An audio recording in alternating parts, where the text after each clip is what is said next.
Welcome to the Oracle Laura show today. This is February the 5th, year 2022. I have a very special guest today. My name is Oracle Laura. I'm a psychic and a medium. And so today's guest is great because she is a executive producer of horror films, and we're going to talk all spooky horror films today. Now she has done, her production company is called No Sleep. But she also has a film that's won a lot of awards. That Last Radio Call is the name of the film. Please welcome my very special guest today, Cynthia Bergen. Welcome, Cynthia. Thank you. Thank you so much. So tell me a bit about your production company. And I've read a bit about your Last Radio Call. I believe I've also watched a clip on that horror film, and that won quite a few awards. You've won World Premiere Film Awards. You've got some awards from them, and also Golden Jury Film Festival. That was Best Photography. What else have you got? Oh, well, first of all, No Sleep Films, it was created by me and Isaac Rodriguez. He's the writer and director. We started collaborating in 2014. Started with a lot of short films, horror short films. I came into it with more of a thriller suspense, and he added the horror, and that's how it all came together. Oh, nice. And, yes. And till this day, like I said, we started in 2014. And till this day, we've been in over 700 film festivals all around the world. 700? That's a lot. Oh my gosh. Approaching 800 by now. I haven't checked it in a while. Oh my goodness. Yes. And so is that basically, you're in America? Yes, I am. Where are you located in America again? We're in San Antonio, Texas. Oh, nice. San Antonio, Canyon Lake, and Austin. So the film festival, that's a lot of film festivals. Is that worldwide and in Europe as well, or is that mostly in America, those film festivals? Definitely worldwide, and Canada loves us. Yes, we've been at several film festivals and won. So y'all have my heart. Which film festival in my area here have you? Is it in Toronto or was it in Vancouver? Toronto, I want to say it's been an alternative film festival there and Northern Film Festival there. So the reason why I asked that. I'm off the top of my head at this moment. Yeah, I know. Well, that's a lot to remember. Oh my God, I'm so amazed. I did not know you had so many film festivals showing. That's great. Yes. So tell the audience about your film Last Radio Call. Well, Last Radio Call is another one of our features. It's our fourth feature we made. And it deals with, actually, it's based off, I don't know if you heard of the Cop Cam, which is a short film about a minute and 50 seconds. And the first day when it came out, we went viral on Facebook. And we were in the top 10, we are still the top 10 scariest short horror film. And we're up there with the Lights Out when that came out at the time.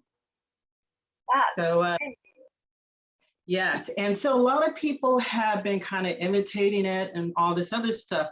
Actually, there is a feature film out there. I don't want to mention it, but we kind of did it based off our short film, the Cop Cam.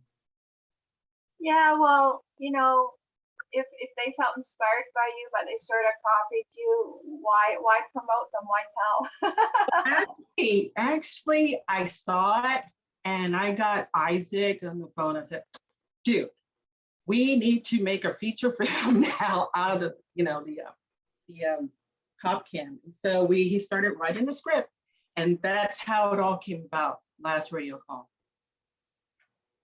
I know when I check out producers and actors, I check out their IMDb pages.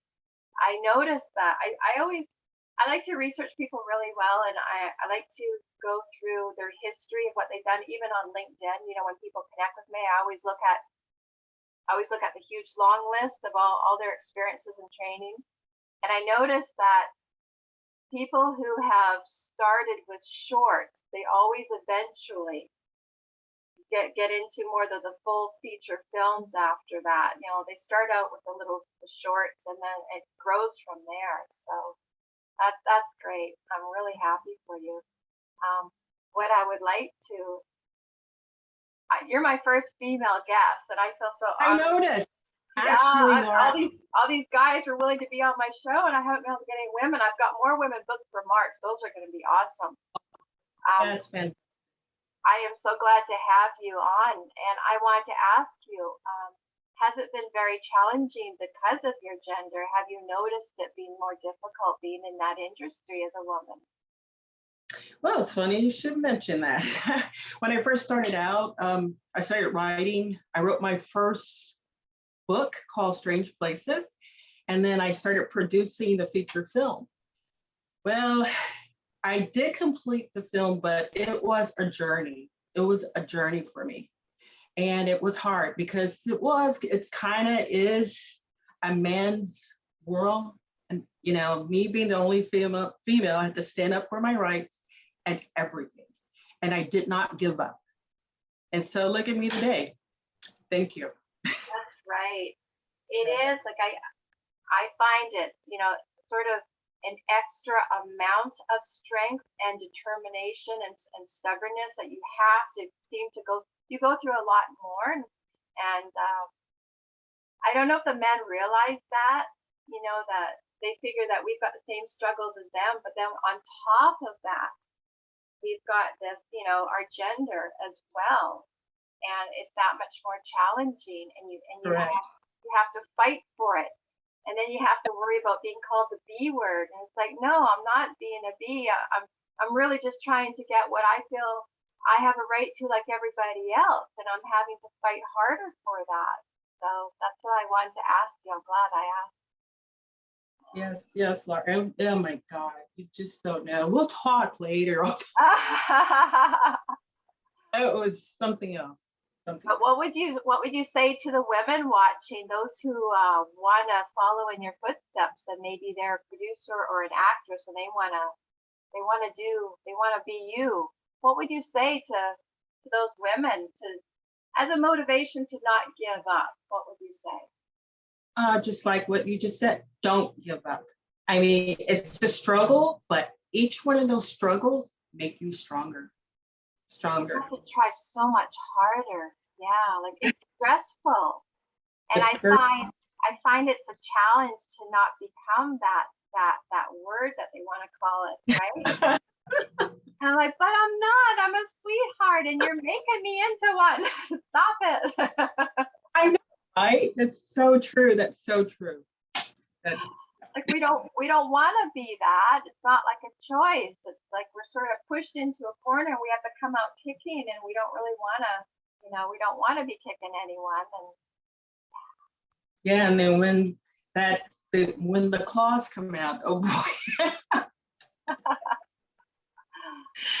it's crazy. So what about being in the horror industry? Because that's pretty well what you're doing, right? Do you have other films as well, or are they all? You said that you had 4. Were they all horror? Genre? Yes, and it's almost like a Twilight Zone kind of, you know, what we do. We don't do a lot of gore, but it makes you think. A lot of our short films and feature films. Because Isaac, like I said, he's the writer and director. He's awesome guy, and hope you'll have him on your show as well. When I grew up, I grew up watching Project Terror. I love The Creature from the Black Lagoon. So I grew up in that and watching Dark Shadows every day. So that was my deal growing up. And I'm like, oh my God, this is so creepy. I just love it. And yeah, I became the creepy kid. Yeah. But that's how I got, you know, so like into horror films. And here I am today. Did not know this was going to happen at all. Oh, really? Yes, didn't know. I wanted to be a lead singer in a rock band. That's why I know it sounds crazy, but yeah, that's who I wanted to be. And now look at me. Look what I'm doing. Well, the reason why I'm laughing is because that's me too. I was in I was in a Christian band when I was 16, and then when I was 18, I decided to have my own music magazine, and I used to go to the clubs and I used to interview all the rock bands. Oh, that's cool. Yeah, and then I wanted to be a lead singer myself, and so I practiced singing. And I got really good, and everyone's telling me I'm really good, but I just never found anyone to sort of, take me on. I ended up, auditioning for bands, and then I auditioned guitarist, but it just never turned out. I never ended up being in a band, so I went this way instead. Oh, well, I do play the drums too, so maybe we'll, hey, make our own band. Now you were saying that you were sort of considered the scary girl, the horror girl, growing up, but there's such a following of people who love it. So you found your fans. You found the Yes. people who, you're not considered that anymore. Like I've had people nickname me like you're sort of like Elvira, and I'm like, well, I'm not Elvira. I don't really relate, to being that. But there's such a following for horror that it's not a problem. Like you have a horror channel, No Sleep Horror channel on YouTube, right? For your film? Yes, yes. And we're also, and you can find us on Instagram, just under No Sleep. Very easy to find now. And we just got word yesterday that we're the top 5 streaming movies from New York Times. Oh my god. Yes. Oh, So congratulations. thank you. Just got word of that yesterday. And I was like, what? So yeah, we're in the top 5 for the last radio call. Well, didn't you time this show perfectly then? That's great. Just lost my hat. Something took it off. Knocked your hat off. You got so excited. I don't know if I lost it or somebody just knocked it off. I don't know. Let's But talk. Oh, I'm sorry, go ahead. I just wanted to ask you to discuss some of your scary scenes for some of the people who haven't seen your film yet. Let's get them watching your film. Okay. Okay. So let's just say when we filmed there's no lights, so nothing at Yorktown Memorial Hospital. So when I first walked in, we have to film when it's dark, of course. And all we had was the cameraman's light. That's it. So we're in the dark in a haunted place. But when I first walked in, because the caretaker, and shout out to Stephanie and Eddie at Yorktown Memorial Hospital, they're the caretakers there. When I first walked in there, I kind of got sick. I didn't feel good. Nauseated. I couldn't breathe. It was horrible. And I was like, not right now. We haven't started filming. I literally had to run out. My glasses got foggy. I could not. I was like, oh my God, I'm sick. And so I went out, got some fresh air. I said, come on, calm down. You got to go back in there because we haven't started filming nothing. And so I went in there, got control of myself. It's like something took over me, over my body.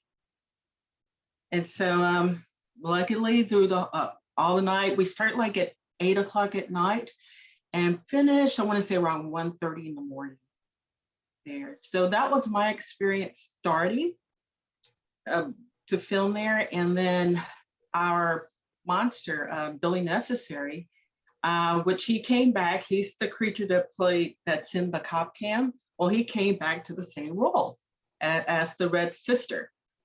Anyway, on his body, we looked around and he had these 2 circles on his chest.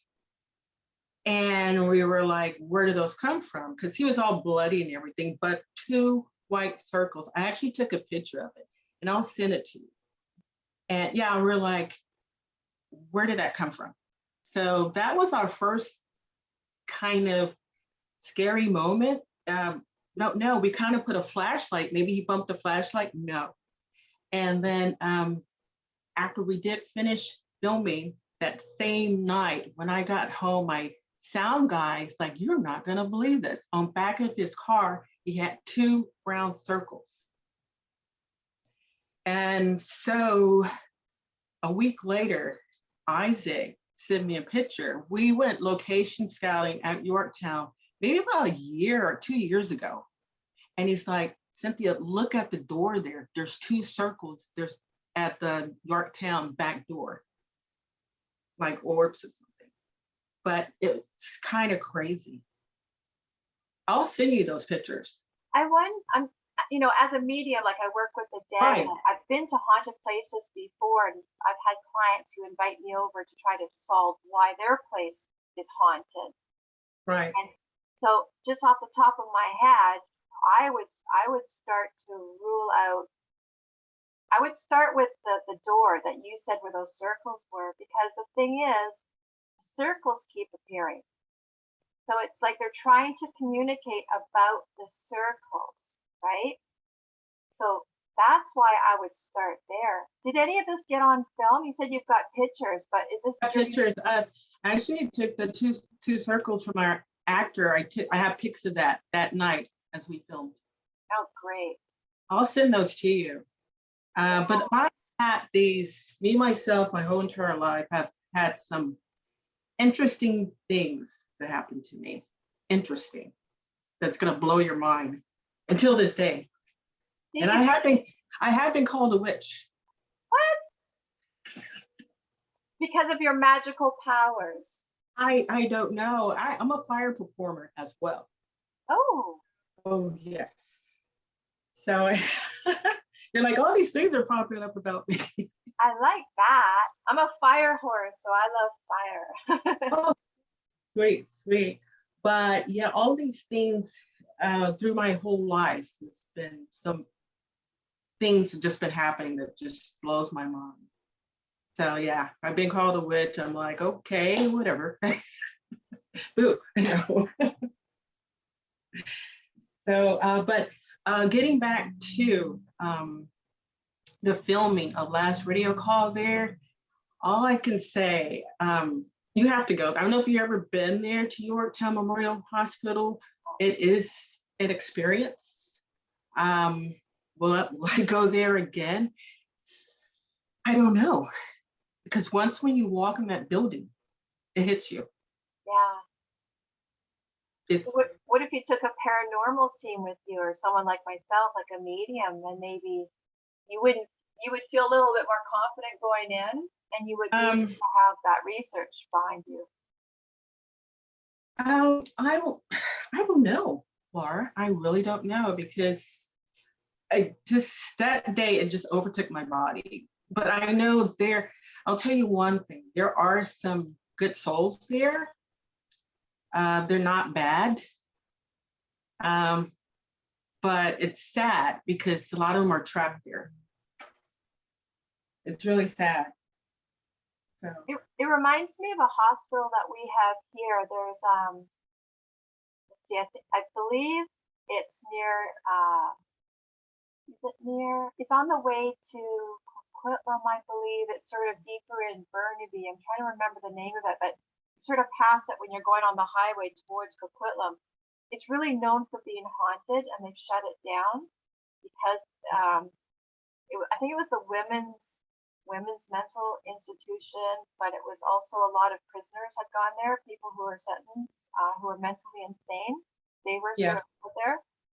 And so I don't remember, I don't want to say the wrong name, so I don't remember the full name of the place, but I remember it had such a reputation for being haunted that even police officers told me. I have a lot of friends who are cops, and they even confirmed it to me. They said, oh yeah, there's a lot of cops who don't even want to go in the door there. Yeah. I think that's part of the reason why it got shut down. There's a lot of other reasons too. I believe they found a lot of people who had been raped and murdered, and they had been buried there. So that was another reason. There's a bit of a scandal as to why it shut down. But if you were ever to come up here, that would be one hospital you might want to film. It sounds similar. Wow. Yes, it does. It does because Yorktown, the hospital closed, I believe, in 1986. Because of things like that, a lot of patients have died there, and if I read correctly, maybe 500, probably more, 2,000. I don't know. I need to look up again, but yes, it was some creepy stuff. And when you hate to say this, but when nuns are involved, I went to a Catholic school. So yes, they had the full headdress and all that stuff. And that was scary. Especially if you see one floating, she's not touching the floor, and she floats by and then looks at you as she passes by and goes, would that be freaky? I'm out of there. Crazy. Well, I think what you do is great. Thank you. And I'm still thinking that maybe what happened to me this morning had something to do with this show today. I was having a lot of dreams, and I wake up and I write them down, and I remember I was back asleep, and I heard my doorbell, and it's been happening every few months or so where I hear my doorbell and I look and there's no one out there. And it's always at really odd hours, like really super early in the morning or really super late at night, so no one's even awake, right? So this morning, I heard in my sleep the doorbell. I was too tired. I didn't get up and go look. I figured maybe it was just, in my dream, or maybe I'm imagining it, but there was nothing in my dream about doorbells. So I'm thinking, no, that was my doorbell. So I ignore it. And then about an hour later, I hear it again, which isn't normal. It doesn't usually do it twice. And this time it woke me up, and I was in the middle of a dream, and the dream had nothing to do with doorbells or doors or homes or anything. So I know it wasn't in my dream. So it literally wakes me up. I go look, and again, nobody's there. So I talked to my neighbor about it because I'm thinking, well, maybe it was her and she just went back in and I didn't see. Maybe I got to rule it out, right? As a skeptic, right. I have to prove it beyond a doubt. So she says, no, I didn't ring your doorbell. And she confirmed that she's been hearing doorbells as well, and it's been waking her up. So same thing, it's always early in the morning, and she's convinced we've got a ghost. She now says, I think the woman who died, when you bought your place, a woman had died, the previous owner died. And she says, I think she's haunting us. I think she's watching out for us. So it's almost like she wants to communicate. She's ringing our doorbells, and she's trying to get us to come out and, I don't know, see her, talk to each other. Maybe it's about just me communicating with my neighbor about her. But she says she's also been having hangers in her closet that have been moving by themselves. Let me tell you. Huh? Not to interrupt you. What? To interrupt you, but you're talking about doorbells and people ringing. I've had that same situation, but it was every Friday night at 8 o'clock.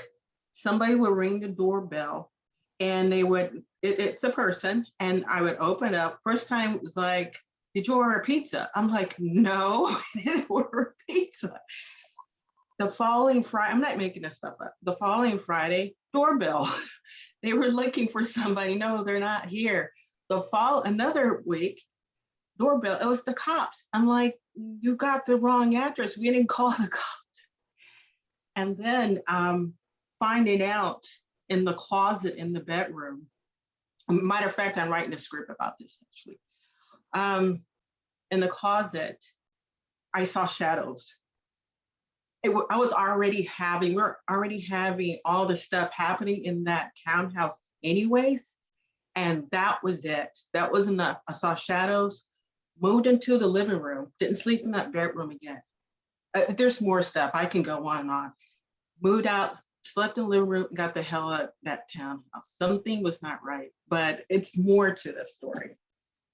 So maybe I'm right. Maybe the doorbell has something to do with the show today. I know. So yeah, when you're telling like, oh crap. Well, welcome to my world. I've had so many experiences. I'm seriously considering having every area of my home filmed and getting a paranormal team in my home, because every place I've lived in pretty well has been haunted. And I've had books flying off the shelves by themselves. It was like a book I have on Merlin, on wizards. So I thought that was kind of creepy that they chose that book to come flying off my shelf. And one home I lived in with my daughter, she and I noticed that our doorbell kept getting rung, but also our security system, our alarm would go off at the same time every single night. So we didn't get any sleep because it kept happening. We thought maybe someone was breaking in, but nothing was ever open. No windows, no doors were adjusted or anything. So what I'd like to do is get my homes filmed, maybe even my sleep, me moving, see if anything's touching me. Because I've had blankets pulled off me when I'm sleeping, like literally from the top of my head all the way off. So I got to get it on film is what I'm thinking. You think it's you? You mean It's like my spirit's doing it, or do you mean like, yeah, it's I don't know. You mean like it's maybe my soul is like doing it? I don't know. It's just I interesting. I don't sleepwalk, so I know it's not me physically doing it. No, but I mean, it seems like it's happening so often, and it's not out of the ordinary. But that's because I'm a psychic and a medium, maybe. And they say, and that's something crossed over. If you think about it, I don't know. This is what I'm getting from you. Well, one time the guy told me his name, so I know that wasn't me. And his spirit guided me to his living self months later. He had the same name. So I know that one wasn't me. And that was the blanket guy. He was the one pulling the blanket off me. But the other ones, I don't know. It's a good point. I do time travel. I could be trying to communicate to myself, but I don't know. It's always a possibility. Yes. I never discredit anything. I like to consider all different aspects. But Right. but it happens to me a lot, don't forget, because I'm a psychic and a medium. So I know they catch on that I might hear them and know them, so they reach out to me and communicate. Like, I don't think it's a coincidence that I just happen to buy haunted houses. I think it's more that, it's haunted because I'm there. It's the spirits are coming to me because they know that I can hear or see them. So they're reaching out to me, whereas maybe if someone else lives there, they wouldn't have that experience at all. Right, because I see some people go in there like la di da di da, and they're like, "What? I don't see anything. You're imagining it." I'm not gonna name any names. I've seen it. It was like, I'm not gonna name names. But yeah, they're reaching out to you and trying to communicate. That's what it sounds like. Well, I know I believe everything you've said. So I totally would not be one of those people that you need to worry about. I'm not going to believe you. I will believe you. Thank you. Even if I don't see it myself, but you feel strongly that you have sensed or seen something. I'm not going to say, well, I didn't see it, so it doesn't mean it happened. I didn't see it myself, so I'm not going to believe you. That it's not fair to be like that with anybody. I think if you feel that you've seen something, you've seen it, regardless, right? Right. Yeah. Yeah. So, what would you like to tell people to check out first? What should they really in regards For- to in regards to your films? Which one would you suggest we Okay. start with? I just happen to have a Blu-ray. Where's it at? Oh, I'm using it. Where's it at? Well, first of all, this is our collection of short films, our anthology. It is No Sleep, Fragments of Horror. A little bit higher. There we go. There you go. There. Perfect. And that just came out this summer. So it has all our collections of short films, and we have some featurettes on there. So since 2014 till this day, all our films. And where can they buy that? Where is it? You can find it on No Sleep Shopify. Okay. So that's where you can find it. And we also, on there too, we also have The Last Radio Call in Blu-ray. I had a copy, I don't know where it's at right now, but that is also on Blu-ray, and you can also find it on Shopify as well. But now, since Last Radio Call is the top 5 streaming movies, make sure you check it out. You can find it on Tubi. It's also on YouTube. Our distributor is Terra Films, so be sure to look them up. Let me see what else, but yeah, and enjoy. We also have a lot of other features, and we have another one coming out. You're gonna love it. It's called A Town Full of Ghosts. Aha! We filmed it in a ghost town. Which ghost town are you allowed to tell us? It's around Austin. It could be a surprise. It's around Austin, Texas. Let's put it that way. There you go. That's going to be a good one. I can tell already. Oh my God. The trailer should be out, and I'll see the trailer so you can check it out. Great. So I like to speak to all the ghost watching right now. If you're going to do anything and you want us to capture it on film, do so now. Come on, Cynthia. Let's see something move. Yeah. No, I guess not. No doorbells, nothing. Yeah. It was. Now, if they would deliver pizza, that would be great. I swear that was crazy. That was like, what's going on every Friday night, same time? That was crazy. Interesting. But well, I want to thank you so much for being on the show today. And I'd like to ask you before I let you go, before we say goodbye to Cynthia Bergen today, I would like to ask, would you like for me to pull you a tarot card from my deck? I don't know. You don't have to. But I've got them here It just so happened. Okay. I just happen to have them here for you.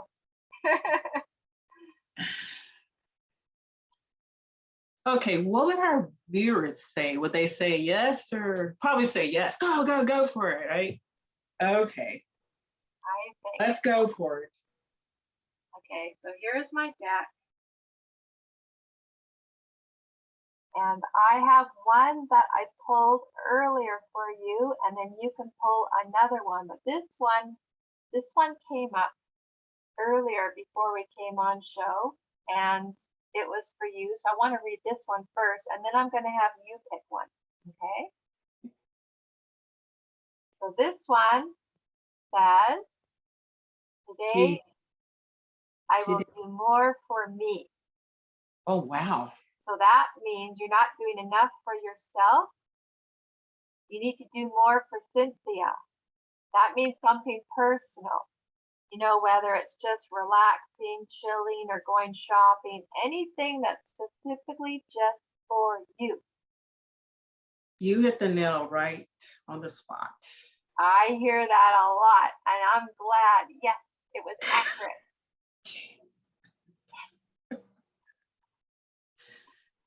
So maybe we don't need to pull another one then. No. I did good. Yeah. Very well. Very good. Great. I'm so happy. I love being Yeah. accurate. It's really important to me because it's all for you. It's not for me.